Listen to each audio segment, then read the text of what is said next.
Hello everybody. So far we've looked at 1 point perspective and we've drawn our two cubes here at different eye levels, and we've also then drawn our house in 1 point perspective.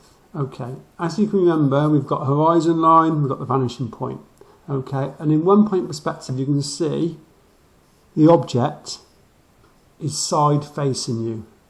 Now we're going to look at 2 point perspective. Again, with 2 point perspective, you do have a horizon line and you do have a vanishing point. But with 2 point perspective, you've got two vanishing points. So let's give it a go.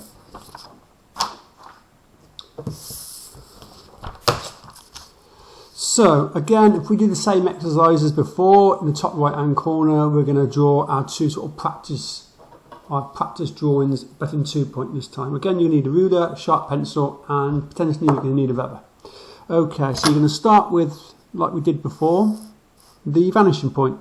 So again, on your horizon line, so you're going to draw your horizon line like so. Doesn't have to be all the way across the page, just like you did before with your 1 point perspective. Okay, and then instead of having one vanishing point, you're going to have two vanishing points. So what I would do is put them nice and wide on that line. You don't want them too close together. I will explain later if you put it too close together what will happen. So you've got your horizon line, you've got your vanishing point. Okay, the difference with this is, with 1 point perspective, the object was side facing you.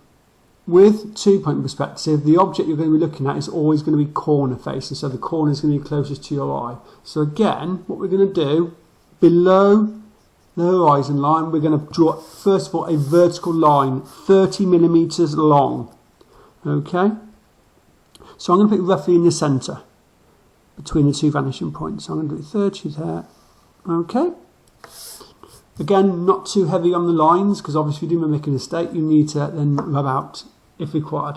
What you're then going to do, that's going to be the top of your cube, that's going to be the bottom of the cube. So you're going to draw a line from that point to that vanishing point, and then again from the same point to the right hand vanishing point. So if you could do that.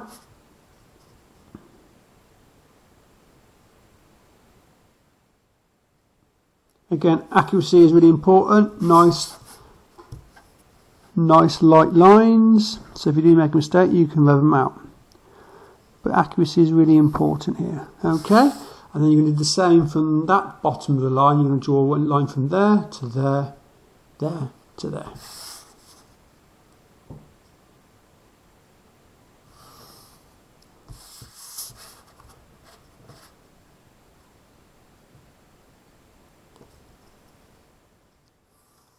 Okay, so you can see there's a corner of the cube, that's the top of the cube, and that's the base of the cube.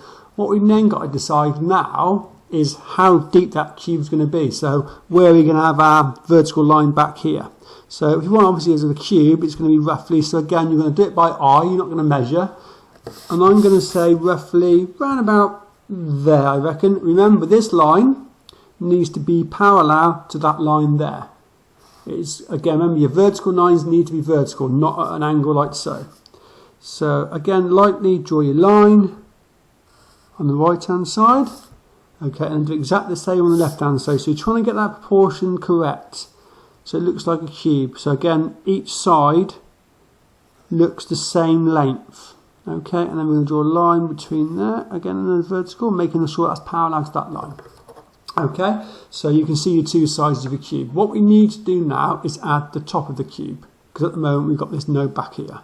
So again, from that point there, okay, that is going to go back to that vanishing point. So line up where that line intersects with that line, and then you're going to again draw to there.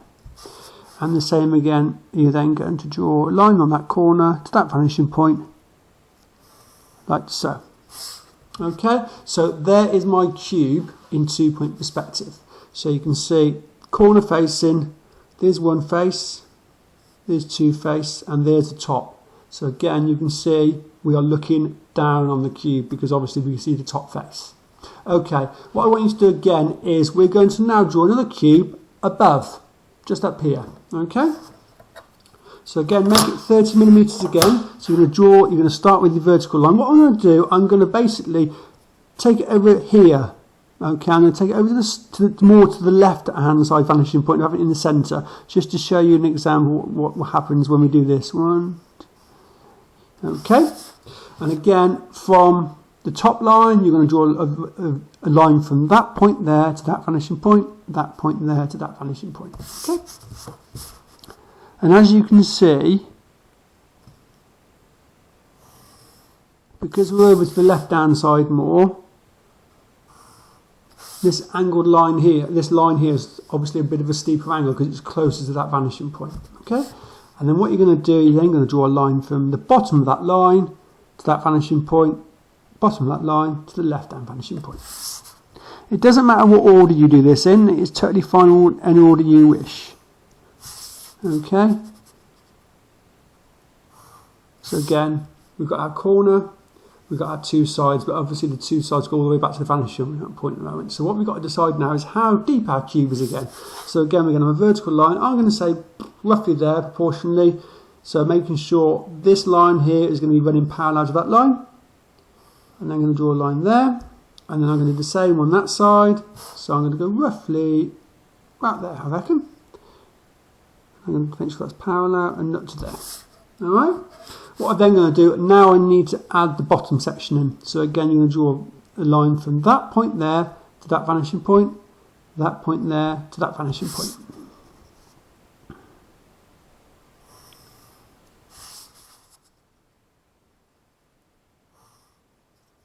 Okay, so that is completed. So on this version, yeah, you can see there's a lot more lines. That's why it's really important to make your lines nice and light. I've made them a little bit heavier so you can actually see them on the camera. But you need to make them nice and light so you don't get confused. Because if you're starting adding lots of detail to this drawing, you're going to have lots and lots of lines everywhere. So you can see there's one face of the cube, the right hand face, there's the left hand face, and there's the base. So again, we're looking up at the cube, we're looking at the underside, so it's floating above our heads. And you'll notice on this one, because we are a lot closer to this vanishing point here, this angle is a lot tighter than that angle, because obviously we're further over to the left than to the right. Okay, so again, even though they look totally different, they are drawn correctly. It's just the eye view, the viewpoint, where your horizon line is different, just like in 1 point perspective. It's no different, okay, but obviously on this case you've got the 2 point perspective. Going back to 1 point perspective, just as a recap, okay, remember you've got 1 point perspective, your object is side facing. We've just done our 2 point perspective, the object is now corner facing. Okay, it's corner facing. Don't be phased by 2 point perspective because there is a method in it. It doesn't mean if you're not very good at art, you can't draw. You can do 2 point perspective drawing. It's just the method. Just understanding that method of your horizon line, your two vanishing points, and your lines going back to your horizon lines. Okay? So what we're going to look at next in the next video section is we're going to look at drawing a house in 2 point perspective.